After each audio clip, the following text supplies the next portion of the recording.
చంద్రబాబు నాయుడు గారు మనకు తెలియకుండా ప్రతి ఇంటికి తాను మోసం చేశాడు.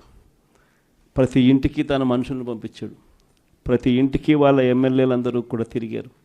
ప్రతి ఇంటికి వాళ్ళ కార్యకర్తలు వెళ్ళారు. ప్రతి ఇంట్లోనూ కూడా కరపత్రాలు పంచారు. ప్రతి ఇంట్లోనూ కూడా ఇదిగో అమ్మ చంద్రబాబు నాయుడు గారు బాండు పంపించినారు, ఆ బాండు పత్రాలు ఇదిగో అమ్మ అని చెప్పి కూడా బాండు పత్రాలు కూడా ఇచ్చినారు.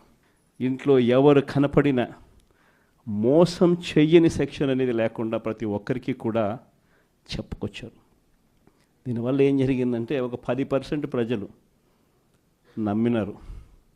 జగన్ చేయగలిగినాడు కదా, అది కూడా ఒక రకంగా తప్పు మందేనేమో.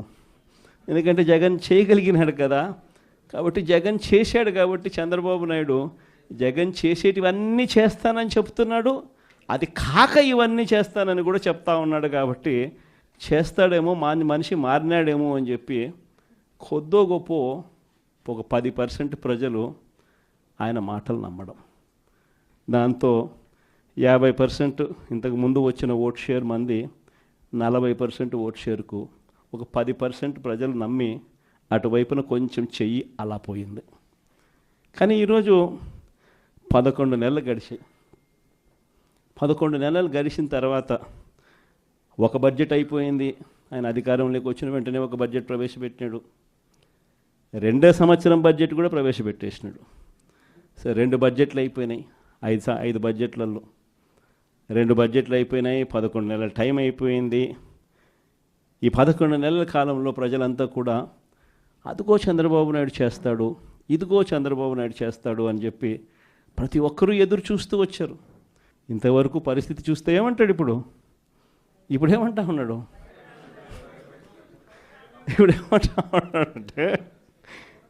ఇప్పుడేమంటా ఉంటే అప్పుడు మాట చెప్పినాను కానీ ఇప్పుడు భయం వేస్తా ఉంది అని అంటున్నాడు. అప్పుడు మాట చెప్పినాను కానీ ఇప్పుడు భయం వేస్తూ ఉందని అంటున్నాడు. అందరితో ఆగిపోవడంలా చెయ్యకుండా ఉండడం కోసం అబద్ధాలు నోట్లో నుంచి చెయ్యకుండా ఉండడం కోసం, అది కూడా అక్కడ నిజాయితీ లేదు, నీతి లేదు. చెయ్యకుండా ఉండడం కోసం రాష్ట్ర అప్పులు ఓసారి 12 లక్షల కోట్లు అంటాడు, ఓసారి 10 లక్షల కోట్లు అంటాడు, ఓసారి 11 లక్షల కోట్లు అంటాడు. ఏదో ఒక అబద్ధం, ప్రతిరోజు ఒక అబద్ధం చెప్పడం.